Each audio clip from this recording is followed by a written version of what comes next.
In this episode, we sacrifice a virgin to exterminate the coronavirus and for general world improvement.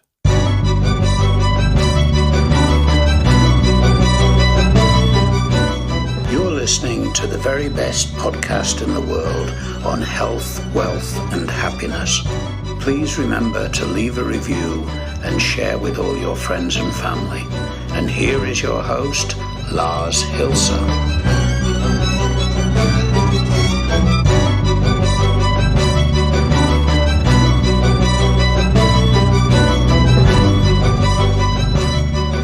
Ladies and gentlemen, good morning, good evening, good night, wherever you are. First of all, I'm going to have to disappoint you and apologize sincerely. We're not going to be sacrificing a virgin tonight.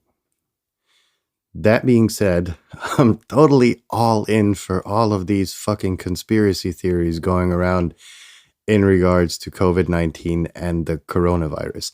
And my fascination for conspiracy theories really started during the 9/11 things as they went down.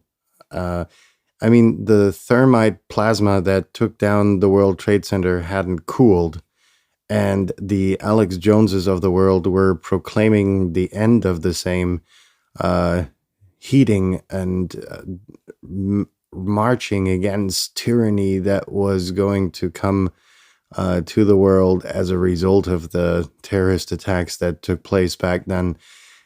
And I was fascinated at the amounts of money these people were making by basically fueling a lack of understanding of complex situations by the general public. Wow, that's a long sentence for me to say at this hour. It's early in the morning while I'm recording this. That being said, though, who stands to gain most from all conspiracy theories, really? It's the conspiracy theorists. And nonetheless, I think we are in such a polarized world today that we outright dismiss anything that isn't in line with the public opinion. And that's dangerous. And you can trust me on this because I was born and raised in Germany, the country where the Nazis came from. And so, believe me, we had tons and hours and materials of how bad things were back then and had to question ourselves, how could shit like this happen? And the thing is, it happened through an uninformed public. That made really a lot of the evil things that happened back then possible in the first place. And an uninformed public is not a public that gets its news and fake news and polarized news and Russia influenced news and whatever from Facebook. But it doesn't get its opinion from mass media either. Now, it's very difficult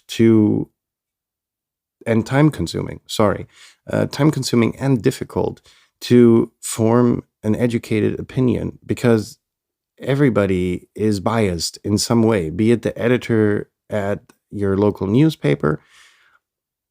He's not free, not really, at least. He's, as a journalist, he has a few more opportunities, of course, to write what he wants to. But at the end of the day, there's interests manipulating his writing or her writing, be they commercial or be they moral or emotional or whatever. So that guy's being steered. The guy on delivering your news on Facebook, be they fake or real or partially real, is manipulated as well and led by something. And a lot of those motives are of monetary nature, let's face it. That being said, what is this coronavirus thing? Now, I'm no expert. Hands down, I think I know how to get rid of a cold, and I can make no more than an educated guess. However, Many moons ago, I mentioned to you, I think in the introductory episode, I was a member to our local voluntary fire department. It's a thing in Germany.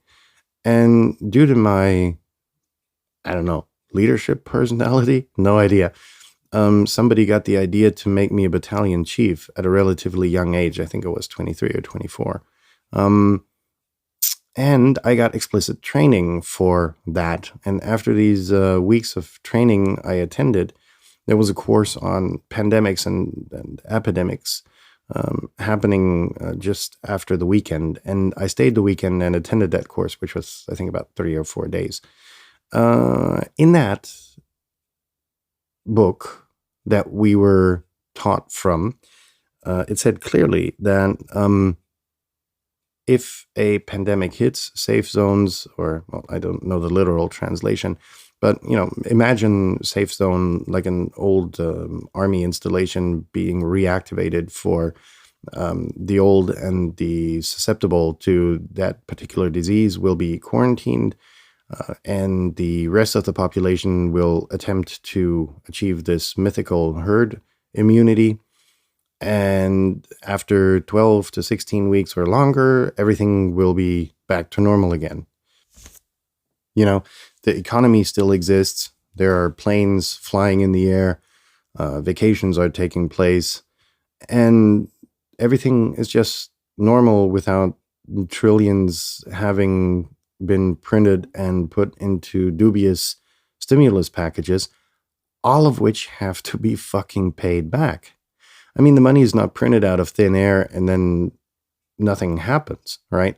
They're loans at the end of the day, and somebody's got to repay them. And it's going to be your children and grandchildren and probably grandchildren, if there is such a thing in the English language. I'm not aware.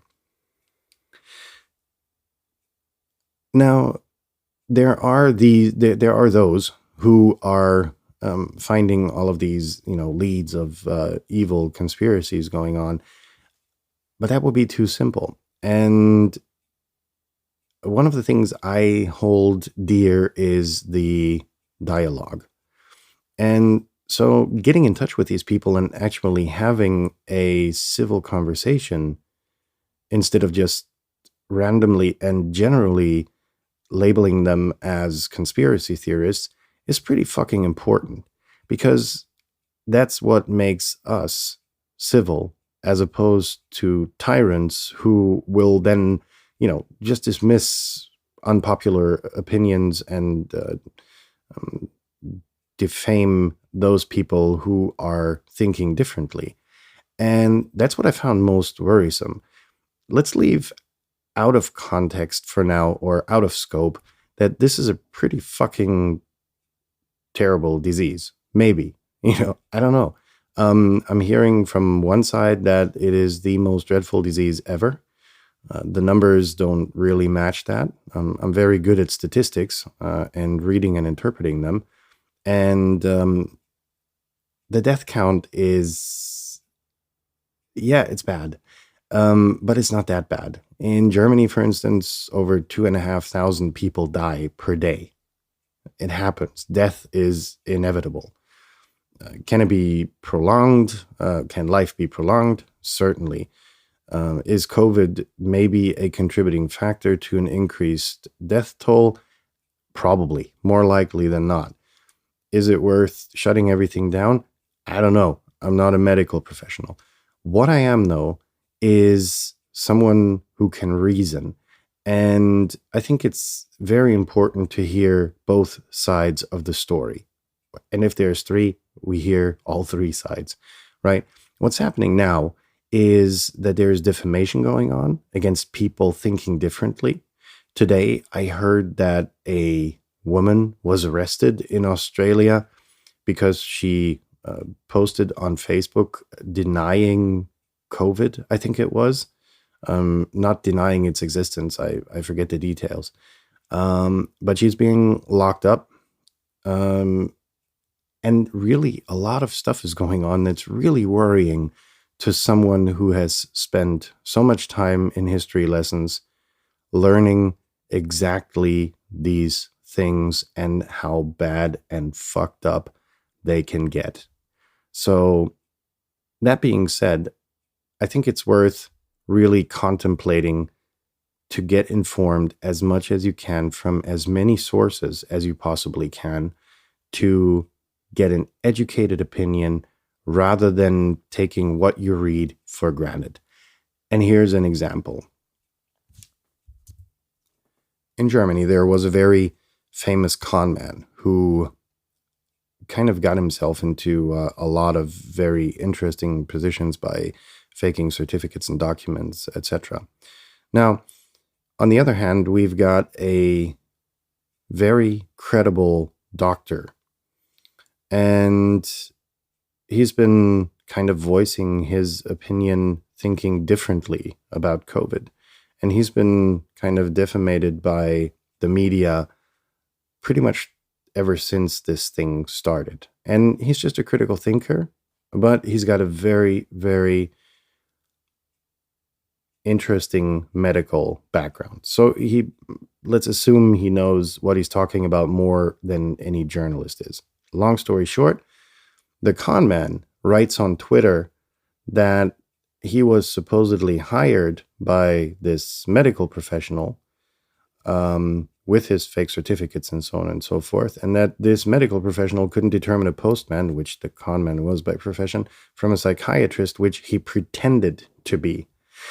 Now, the thing is, in this polarized world, everybody jumped on the train, or a lot of people jumped on the train, to be fair, and said, yes, okay, that's fuel in the fire. We have to continue the defamation against this doctor, medical professional, who is obviously a gook and whatever. But he's got the creds. You know, he was a medical advisor to the federal government in Germany and so on and so forth. Long story short, what this con man did was he fucked up some of the data inside his tweet, in that he claimed to be hired by this doctor when he was 21 years old, which, if you do the math, doesn't add up, because at that time the medical doctor wasn't in charge of the authority that. Long story short, anyhow, I do 2 minutes of Wikipedia research, figure this out, and recomment on the reply to the comments that friends of mine were making. And it's not that the credibility of the medical doctor is restored by these facts and that they just don't add up. No, it's the con man must be bad at math. And this is the fucking polarized world we live in. You know, people, listen to different opinions. I know opinions are like assholes. Everybody's got one, right? But at the end of the day, you can't close the door on someone just because they have a different opinion. If we were to do that, this whole self-isolation thing would take a totally different quality and a totally different character at the end of the day. Listen to what other people say, even if the opinion doesn't match yours.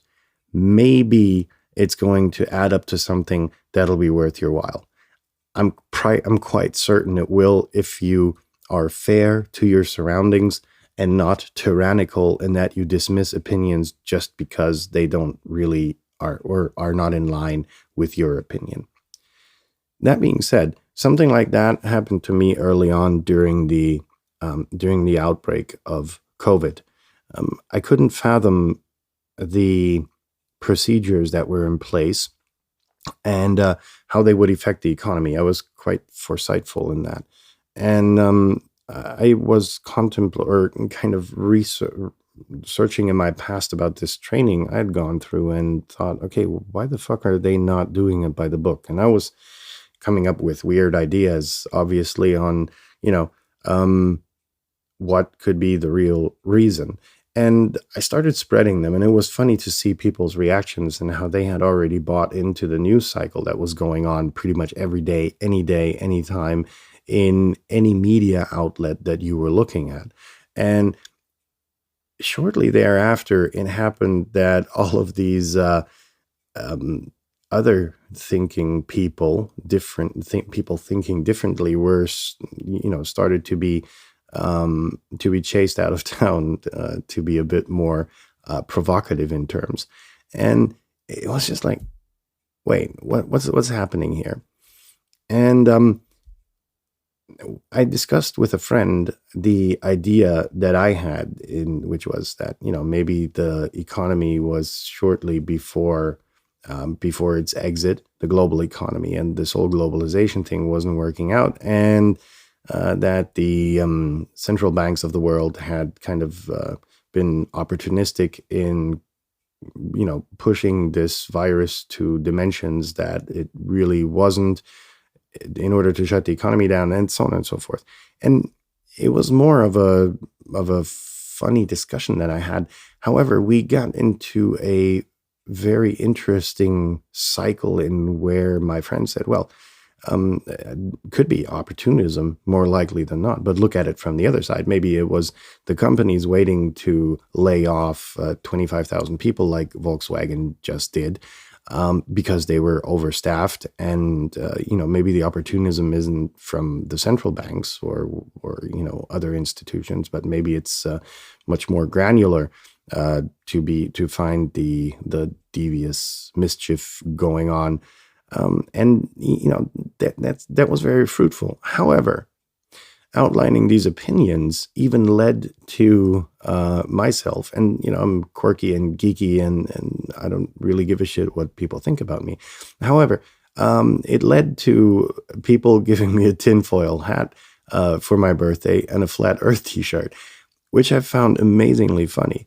But if I were one of these tied up assholes that kind of stick to their opinion, I would have probably gone apeshit at receiving presents like that, and I think it always boils down to this one thing is, where's this polarization coming from that's happening in the world? And it's not limited to this whole coronavirus hysteria going on, but it plays into politics as well, a lot of times.